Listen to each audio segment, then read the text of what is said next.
আমার সুযোগ হয়েছিল গত 3-4 দিন আগে আর একটি টিমে সোনাগাছিতে যাওয়ার সময় আমি যেটা দেখলাম, কুমিল্লার পর থেকে হাতের বাম দিকে চিটাং পর্যন্ত পুরো রাস্তাটা ট্রাক বাস আর লরিতে একদম পরিপূর্ণ। একটি গাড়িও সামনে আগানোর কোনো ব্যবস্থা নেই। আমি জানি না আর কতদিন লাগবে, কিভাবে এই তীব্র যানজট সরানো যায়। আমি প্রথমেই আপনার সবার সরকারের প্রতি আহ্বান করবো, এই যানজট নিরসনে এখন থেকেই ভূমিকা নেওয়া দরকার। দ্বিতীয়ত, আমি যখন সোনাগাড়িতে গেলাম, যাওয়ার পরে আমি প্রথমে যে কয়েকটি জিনিস দেখলাম সেটি হচ্ছে, প্রথমেই সত্যিকার অর্থে গবাদি পশুর যে খামার ছিল, গরুর খামারগুলো ছিল, অনেকগুলো খামারের কাছাকাছি দেখলাম খামারগুলো তো একটি পশুও নাই। আমরা অনেকের কাছে শুনলাম, অনেকেই নিজেরা যখন বাড়ি থেকে মানে তীব্র স্রোতের মধ্যে নিজে বাঁচার জন্য চলে আসে, অনেকে গরুর মুখটা ধরে দড়িটা নিয়ে অনেক দূর এসেছিল, কিন্তু তীব্র স্রোতের কারণে একসময় আর গরুর বাচ্চা রাখতে পারে নাই, তার প্রিয় প্রাণের গরুটাকে তাকে ছেড়ে দিতে হয়েছে। আমি নিজে দেখেছি প্রচুর পরিমাণে যাদের মুরগির খামার ছিল, কোনো কোনো খামারে 2000, 3000, 5000 পর্যন্ত মুরগির খামার ছিল, একটি মুরগিও বেঁচে থাকতে পারে নাই। বানের স্রোতের সমস্ত মুরগিগুলো মরে গেছে। আমি জানি না এই অপরণীয় ক্ষতি ওই ভাইরা কিভাবে পোষাবেন। আরো বেশি দেখেছি যতগুলো মাছের খামার ছিল, প্রত্যেকটা মাছের খামার তীব্র স্রোতে, তীব্র জলের ভিতরে পানির বন্যায় ভেসে গেছে। তার মধ্যে আমার কাছে চোখে পড়ার মতো একটি বিষয় ছিল, হাইওয়ের পাশে সারি সারি মানুষের মাছ ধরার লাইন। ঈদের আনন্দের মধ্যে এটা অত্যন্ত চোখে পড়ার বিষয়। জাল দিয়ে সবাই একসঙ্গে 20-25 জন দাঁড়িয়ে জাল ফেলছে আর মাছ ধরছে। এটি আমার কাছে মনে হচ্ছে একটি ব্যতিক্রম একটি বিষয়। তারপরে আমি যখন অনেক কষ্ট করে ঢাকা থেকে 4 থেকে 5.5 ঘন্টা পরে তীব্র যানজটকে যখন আমি সোনাগাড়ির ডাক বাংলোর মোড়ে পৌঁছলাম, আমি পৌঁছে দেখলাম আমাদের ট্রাকটি যাওয়ার আগে আরো কয়েকটি ট্রানের ট্রাক ওখানে উপস্থিত ছিল।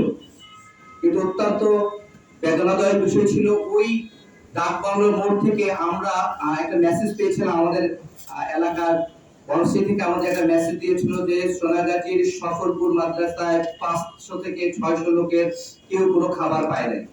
আমরা ব্যক্তিগতভাবে আমরাও চেষ্টা করেছিলাম ওই মানুষগুলোর কাছে কিভাবে ত্রাণ সামগ্রী পৌঁছে দেওয়া যায়, সেই লক্ষ্যে আমরা সেখান থেকে প্রায় 2-2.5 ঘন্টা, ওখানে আসলে আমরা হাঁটুর উপরে পানি, আমরা দাঁড়িয়ে থেকে অনেকক্ষণ চেষ্টা করেছি কোনো নৌকা বা কোনো ট্রান্সপোর্ট জোগাড় করার জন্য। আমরা তখনও পারি নাই, কারণ ডাক বাংলো থেকে সফরপুর মাদ্রাসা 1.5 থেকে 2 কিলোমিটার রাস্তা হবে, মাঝখানে নাকি একদম কোমরের চেয়েও বেশি পানি, এই জন্য কোনো রকম কোনো ট্রাক বা অন্য কিছু যায় নাই। কিন্তু তার মধ্যে আমার মধ্যে কয়েকটা জিনিস খুব চোখে পড়েছে, সেটি হচ্ছে আমরা যখন ওখানে বসলাম দেখলাম অন্য ত্রাণবাহী ট্রাক যারা নিয়ে গেছে তার মধ্যে ছাত্রদের একটা উল্লেখযোগ্য অংশ অনেকগুলো বড় ট্রাক নিয়ে গেছে। তারা একদম ভিতরে যেতে পারে নাই, কিন্তু স্থানীয়ভাবে অনেক টাকা দিয়ে ট্রাক্টর জোগাড় করে ভ্যান গাড়ির উপর তেলের ড্রাম দিয়ে তার উপর ডেকোরেটরের টেবিলের উপর অংশ দিয়ে বেঁধে অনেক কষ্ট করে যারা কাছাকাছি যতগুলো ত্রাণ শিবির আছে তারা ওইখানে ত্রাণ পৌঁছে দেওয়ার চেষ্টা করেছে। আমি অত্যন্ত আশ্চর্য হয়েছি, এই কয়েকজন ছাত্রদেরকে আমরা দেখেছি বা আমরা দেখেছি তারা ত্রাণ শিবিরে যখন দেখছে তারা পর্যাপ্ত ত্রাণ পেয়েছে, তারা আবার ত্রাণ ফিরিয়ে নিয়ে এসেছে, আবার 4 থেকে 5 ঘন্টা পরে ওই ত্রাণ শিবিরে ত্রাণ দিয়েছে। যত জায়গায় গিয়েছি আমরা রাস্তায় রাস্তায় মানুষের স্বতঃস্ফূর্ততা আসলে আমার চোখে পড়েছে। এই মানুষের স্বতঃস্ফূর্ততা এবং এই যে ছাত্র সমাজের দেশপ্রেম, এটি একটি সত্যি অতুলনীয়। এই যে ছাত্ররা, যে ছাত্রগুলো প্রাইভেট বিশ্ববিদ্যালয়ে পড়তো, তাদের বাবা মারা হয়তো রাতের বেলা এসি ছেড়ে ঘুমাতো, যে ছাত্রদেরকে আমরা দেখতাম, আমরা বলতাম সারা তারা ফেসবুক নিয়ে পাগল থাকে, সেই ছাত্রদেরকে আমি দেখেছি 4 থেকে 5 ঘন্টা তীব্র যানজটের মধ্যে থেকে নিজেদের এই দুর্বিষহ কষ্টকে মানুষের জন্য মানুষের পাশে দাঁড়িয়েছে। তাদের এই অমূল্য ভালোবাসা প্রত্যেকের অর্থে যদি আমরা তাদেরকে উদ্বুদ্ধ করতে পারি এবং তাদেরকে কাজে লাগাতে পারি, তাহলে অবশ্যই বাংলাদেশ একটি সোনার বাংলাদেশ, অবশ্যই হীরের খনির বাংলাদেশ পরিণত হবে। আমি সরকারের কাছে আহ্বান করব, এই কাজ আমার কাছে মনে হয়েছে এই যে আজকের এই বন্যা পরিস্থিতিতে সরকারের কিছুটা সমন্বয়হীনতার অভাব ছিল।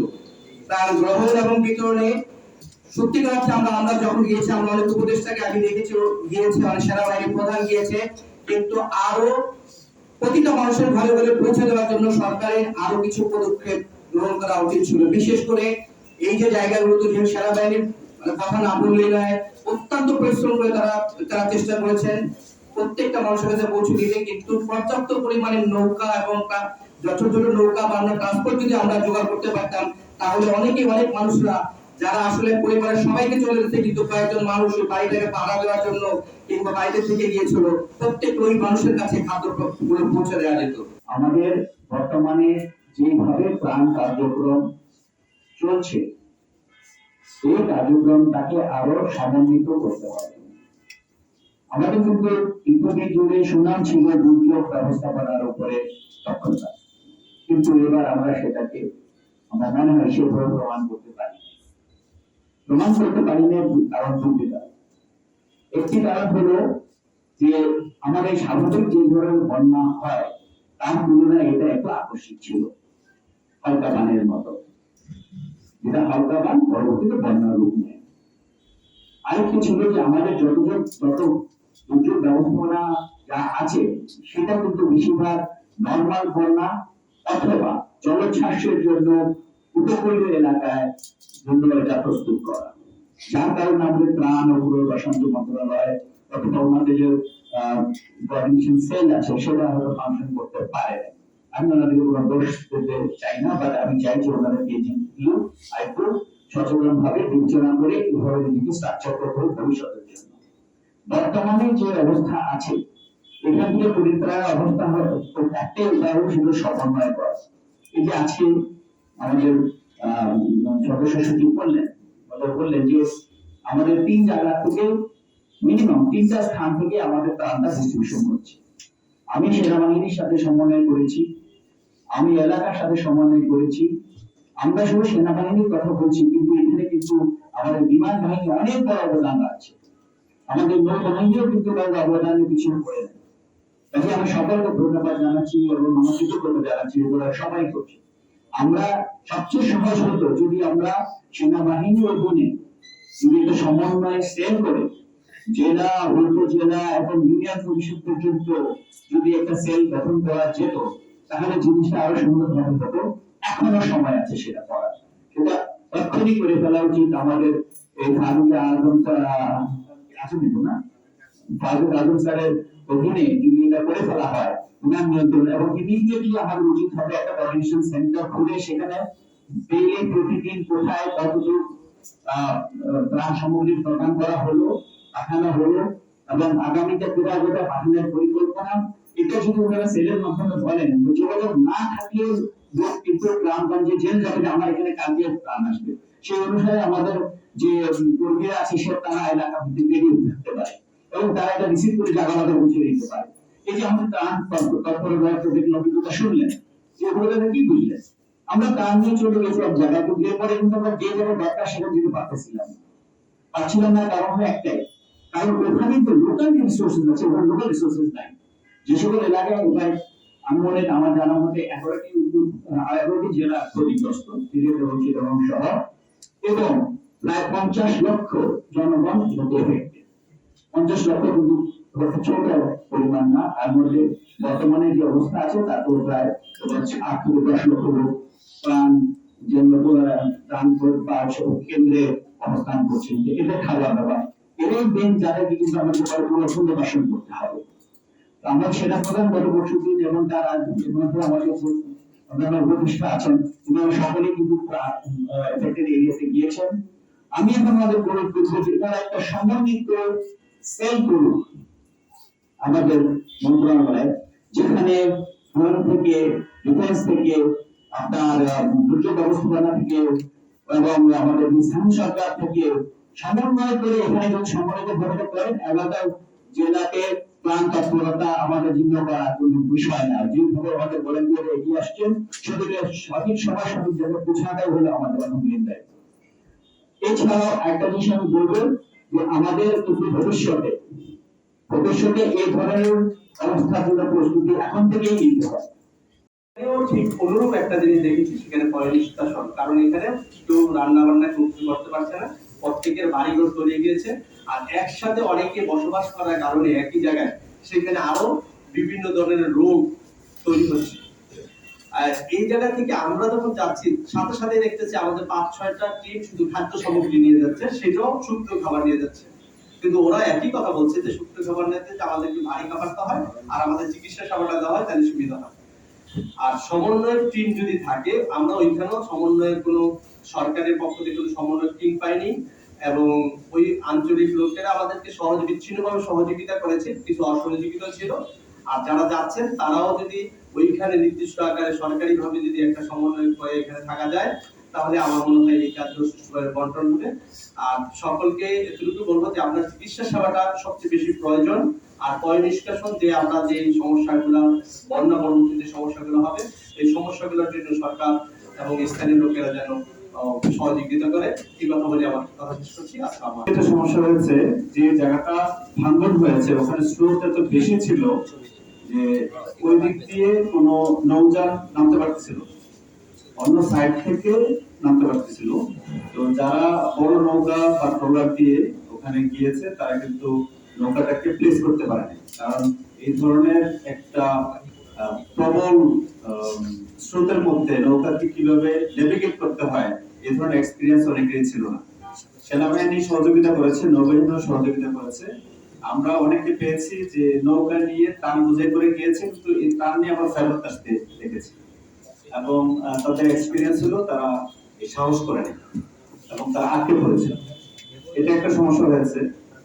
আর যারা গিয়েছে টান নিয়ে গিয়েছে, নৌকা নেই। আবার যে নৌকাগুলো আছে লোকাল নৌকা, এগুলো খুব বেশি নেভিগেট করতে পারে না স্রোতের মধ্যে, এটা একটা সমস্যা। ইঞ্জিন চালিত নৌকা খুবই কম ছিল, তো এটা হঠাৎ করে এটা স্বাভাবিক।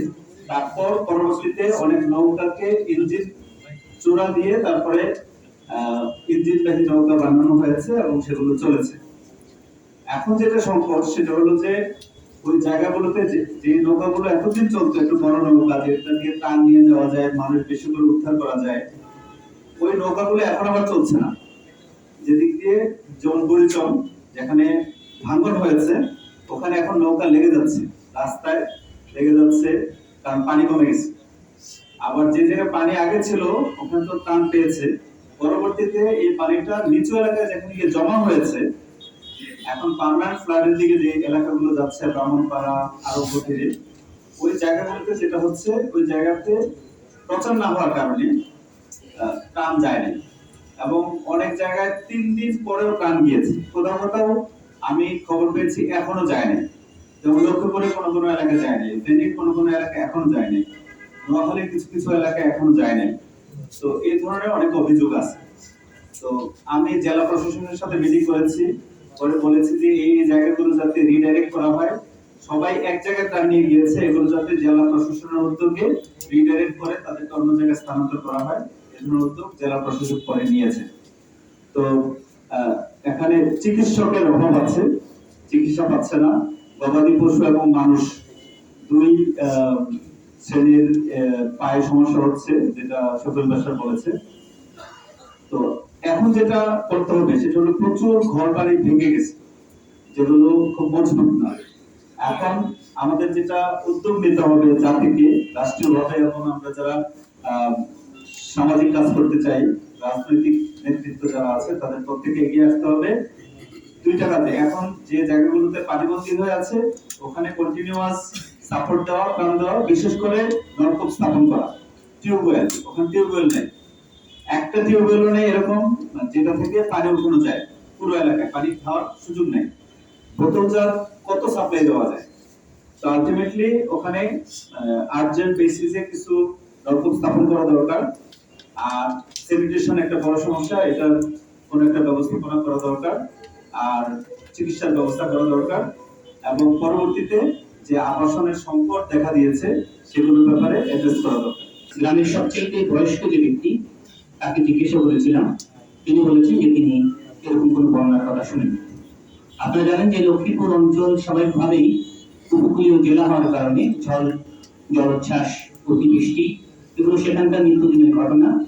মানুষ এরকম প্রাকৃতিক দুর্যোগের সাথে বসবাস করেই জীবন ধারণ করে থাকে।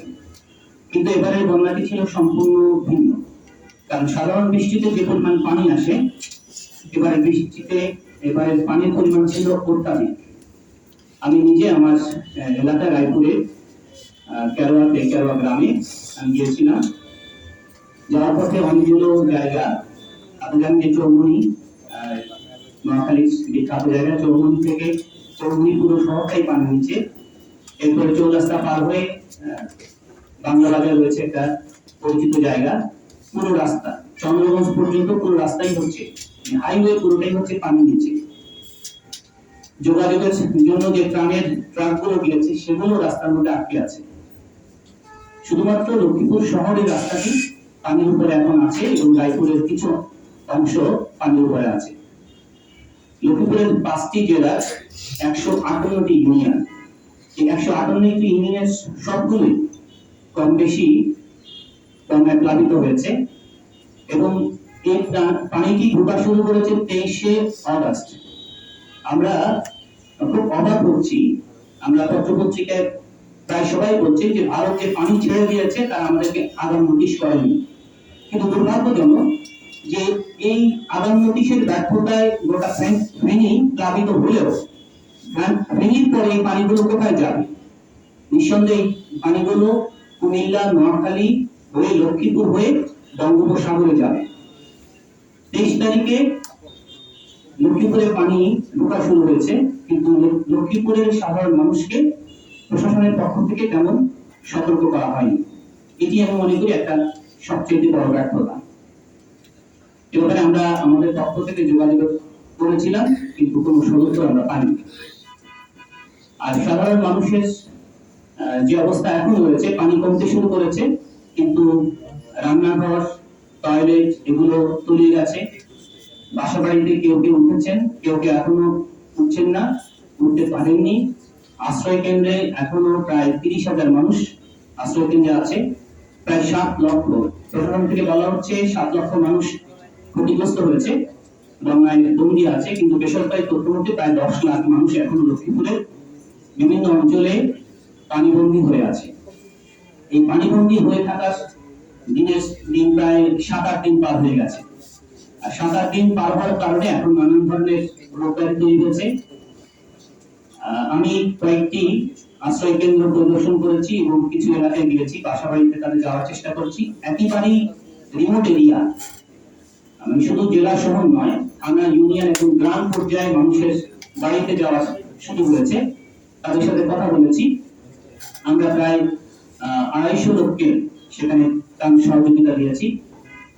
তো তাদের এখন যে চিন্তাটি, মানে প্রাণের কারণে এলাকার যুব সমাজরা যথেষ্ট সুশৃঙ্খলভাবে কাজ করছেন। ঢাকা থেকে আপনারা জানেন যে লক্ষ্মীপুরের একটা বড় অংশ ঢাকায় বসবাস করে এবং ঢাকার বাইরেও মধ্যপ্রাচ্য সহ বিভিন্ন দেশে তারা বসবাস করেন। এই প্রবাসীদের পাঠানো অর্থ এবং ঢাকায় যারা থাকেন তাদের পাঠানো সহযোগিতায় মোটামুটি লক্ষ্মীপুরের মানুষরা কিছু ত্রাণ সহযোগিতা পেয়েছে। অনেককে জিজ্ঞেস করেছি, তারা ত্রাণ সহযোগিতা পেয়েছে, কিন্তু সবার চিন্তাই হচ্ছে যাদের ঘর বাড়ি ভেঙে গেছে, গরু, মাছ, এরপরে হচ্ছে হাঁস মুরগি ক্ষতিগ্রস্ত হয়েছে, সেখান থেকে তাদেরকে একটু পুনর্বাসন করা উচিত। এখন যে সংকটটা সবচেয়ে বেশি সেটি হচ্ছে খাবার পানি। আমাদের ওখানে হচ্ছে আর্সেনিকের প্রভাবটা খুব বেশি। আর্সেনিক মুক্ত যে নলকূপগুলো রয়েছে সেগুলো পানিতে তলিয়ে গেছে। এখন টিউবওয়েল আমি নিজেই পরীক্ষা করে দেখেছি, টিউবওয়েল চাপ দিলেই খুব মানে বন্যার পানি টিউবওয়েল থেকে বের হয়। এই জন্য দ্রুত সেখানে পানির ব্যবস্থা করা উচিত। পানি যেগুলো আমরা দিচ্ছি, প্রাণ হিসেবে যে পানিগুলো যাচ্ছে সেগুলো খাবার পানি খুবই অপ্রতুল, কারণ মানুষের পানির প্রয়োজনটা খুব বেশি। এই জন্য পানির সরবরাহ দরকার বিশেষভাবে। আর সার্বিকভাবে এখন লক্ষ্মীপুরের ত্রাণ তৎপরতা যেগুলো হচ্ছে, সমন্বয়ের কিছু অভাব রয়েছে। সেনাবাহিনী ভূমিকা রাখছে এবং ইউনিয়নের নেতৃত্বে একটা সেন্টার করা হয়েছে। ঢাকা থেকে যে ত্রাণগুলো যাচ্ছে সেই সেন্টারে প্রথমে যাচ্ছে, সেখান থেকে ইউনিয়নগুলোতে ত্রাণ বিতরণ করে দেওয়া হচ্ছে। তো সঠিকভাবে এই ছিল লক্ষ্মীপুরে আমাদের ত্রাণ তৎপরতার ক্ষুদ্র প্রতিবেদন। আমরা প্রশাসনের কাছে দাবি করতে চাই, এলাকায় যারা স্বেচ্ছাসেবী ভূমিকা পালন করছে, অনেক স্বেচ্ছাসেবী সংগঠন রয়েছে, তাদেরকে এই কার্যক্রমে অংশগ্রহণ করানো দরকার। মানে প্রশাসন, আমার যেটা মনে হচ্ছে প্রশাসন আর স্বেচ্ছাসেবী দুটো আলাদাভাবে কাজ করছে। সবাই মিলে সম্মিলিতভাবে কাজ করলে আশা করি এই দুর্যোগ থেকে আমরা সামনে এগিয়ে যেতে পারবো।